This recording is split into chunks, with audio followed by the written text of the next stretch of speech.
Bom, vamos voltar aqui para o estúdio, para a nossa conversa sobre reforma sindical. Elaine, vamos voltar com você. Você falava no último bloco sobre essa questão da liberdade e autonomia sindical, que essa reforma discutiria de certa forma, mas ela está focando mais na liberdade, deixando a autonomia de lado. O que isso quer dizer? A liberdade, ela diz respeito à forma de fundação do sindicato. Ela é mais restrita. Se o sindicato ele precisa da autorização do Estado, se ele tem concorrentes ou não.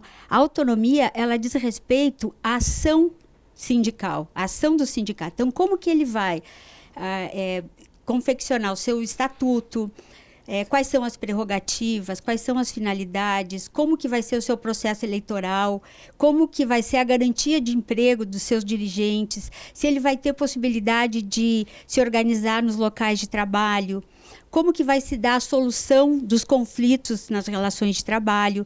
Então, a autonomia ela é muito mais ampla do que a liberdade. Por isso que eu falei que sem uma lei de sustentação para a atividade sindical, a gente não fala num sindicato autônomo, né? Ele pode ser livre para ser fundado, mas ele não vai ter pernas para exercer a ação sindical, porque ele não vai ter as prerrogativas que devem ser conferidas a qualquer ente sindical, né, que tenha essa capacidade de representação.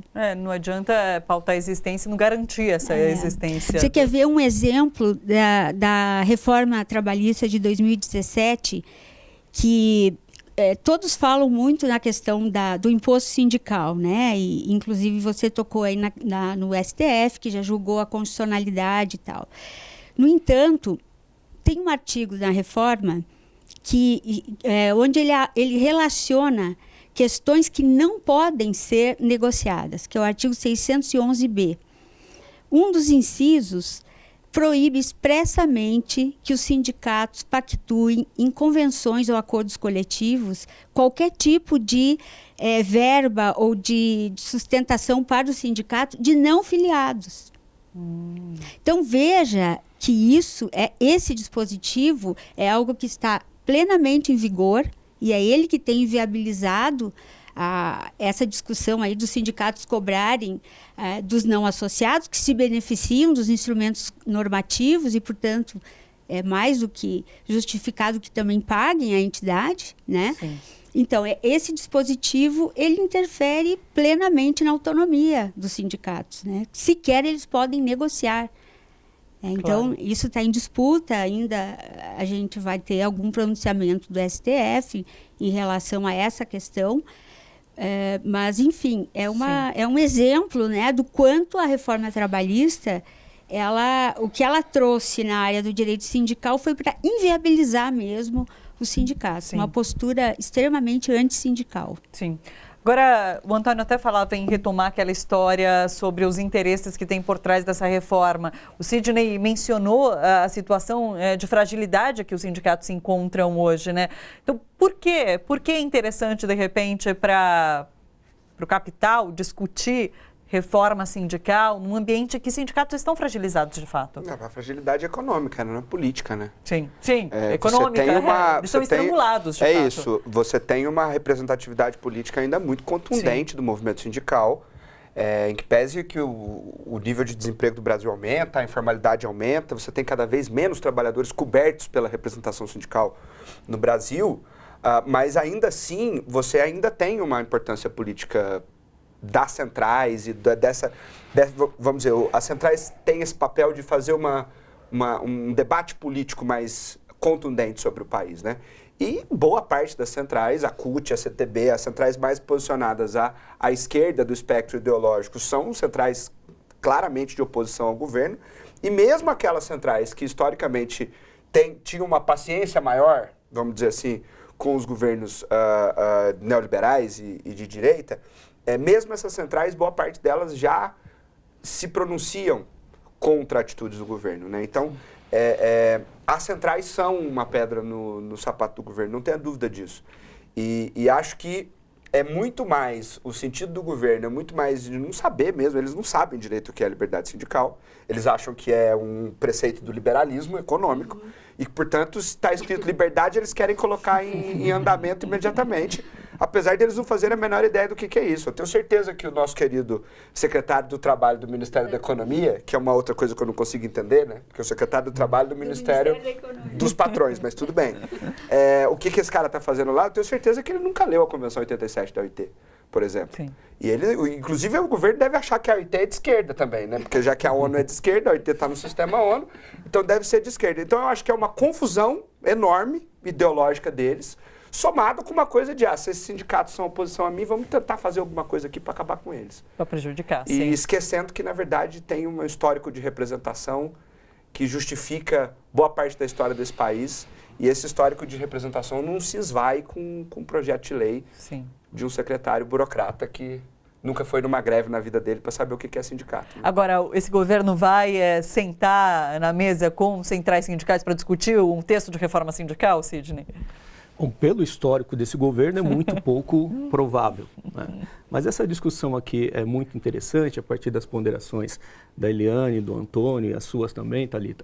É que se a gente for pensar a estrutura corporativa do Estado brasileiro desde os anos 30, ela foi utilizada. É lógico que houve avanços e conquistas importantes dos trabalhadores desse período para cá, mas ela foi uma estrutura, do ponto de vista do Estado, para se pensar um controle sobre os trabalhadores. Certo? Então eu concordo completamente com o Antônio que quando eles colocam essa possibilidade da autonomia e da liberdade sindical, e como bem precisou a Eliane, mais da liberdade do que da autonomia, eles não sabem quais são as consequências desse tipo de decisão. Porque essa estrutura, ela foi muito funcional para o Estado em diferentes momentos, tanto em regimes democráticos como em regimes autoritários. E os governos, respectivos governos, sucessivos governos, utilizaram para controlar os trabalhadores. Às vezes com uma pauta de inclusão, às vezes com uma pauta de repressão, mas utilizaram a estrutura sindical. Aqui, o sindicalismo do ABC Paulista sofreu com esse tipo de estrutura sindical e lutou, e continua lutando até hoje contra essa estrutura. Então, quando você propõe o desmonte dessa estrutura sem uma transição, sem uma negociação, você não tem absolutamente noção do que você está preparando para o futuro, certo? Então, é realmente algo muito preocupante, e daí eu concluo, quer dizer, é preocupante para os trabalhadores, mas em certo sentido é preocupante também para os próprios empresários, né, e para o Estado brasileiro. Sim, que não sabem muito bem no que estão mexendo, talvez. Exatamente. Vamos pegar um outro ponto, então, disso que já foi, que já está, enfim, rodando, que já está sendo discutido de certa forma. Para regulamentar esse sistema sindical, segundo essa proposta que está sendo colocada, será constituído um Conselho Nacional de Organização Sindical, formado pelas centrais sindicais de trabalhadores, pelas confederações nacionais de empregadores, além de representantes do Ministério Público do Trabalho e da Ordem dos Advogados do Brasil. Se isso de fato existir, é positivo. Concordamos? Eu concordo. Cabe aos trabalhadores decidir como eles se organizam. Sim. Né? O primeiro passo da autonomia é o Estado tirar a mão disso, né? Sim. Hoje você tem sindicatos só existem se o governo, se o Ministério do Trabalho, que não existe mais, der uma carta dizendo que o sindicato existe. A certidão de nascimento de um sindicato é dada pelo governo. Se você tira do governo esse papel, é uma evolução. Mas aí você precisa saber como é que se compõe o conselho, como é que isso se organiza. Eu sou advogado, eu tenho dificuldade de entender o que a OAB faria num negócio desse, mas tudo bem. Sim. E mesmo que os empregadores, que os patrões decidam sobre os sindicatos patronais e que os trabalhadores decidam sobre os sindicatos dos trabalhadores.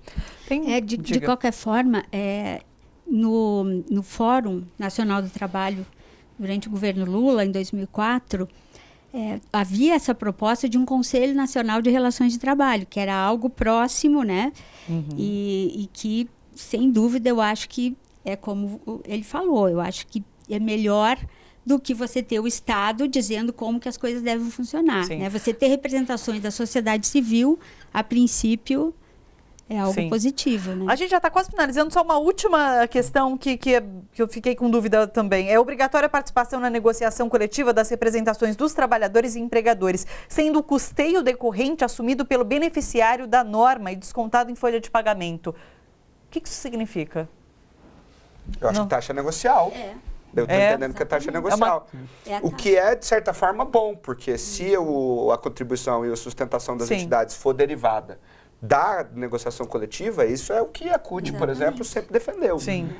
Eu acho que isso é bom, eu acho que é uma proposta interessante. 2 pontos positivos. Você que tinha dito, inclusive, que é uma proposta que está sendo discutida pelas centrais, isso. Sim, porque uma coisa, a gente falou muito do governo e da incapacidade total do governo fazer isso, mas eu acredito que o parlamento tem se posicionado no debate político nacional de uma forma um pouquinho melhor. Não muito melhor, mas um pouquinho melhor.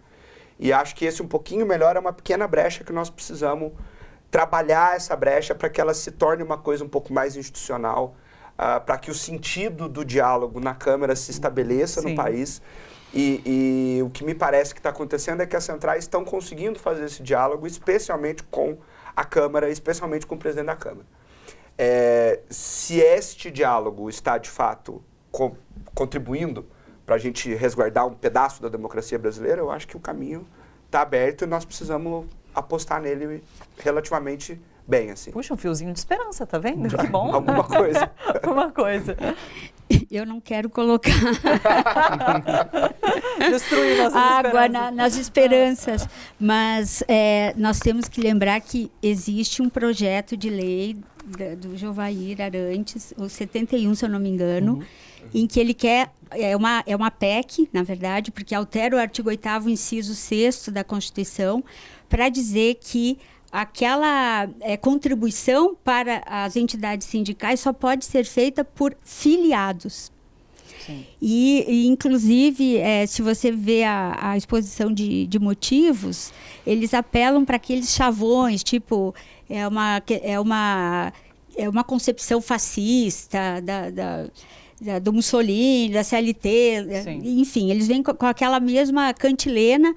E isso é preocupante, porque no próprio seio do Congresso tem pessoas que apostam nesse tipo de saídas, né? Então, eu acho que isso aí a gente precisa ficar São muitas alertas, as discussões, né, que rondam ali a Câmara, né?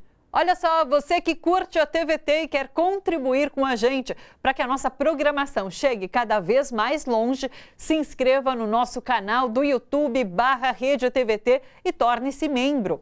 Ou então faça a sua contribuição em nosso Catarse. É só acessar catarse.me/TVT. A gente agradece.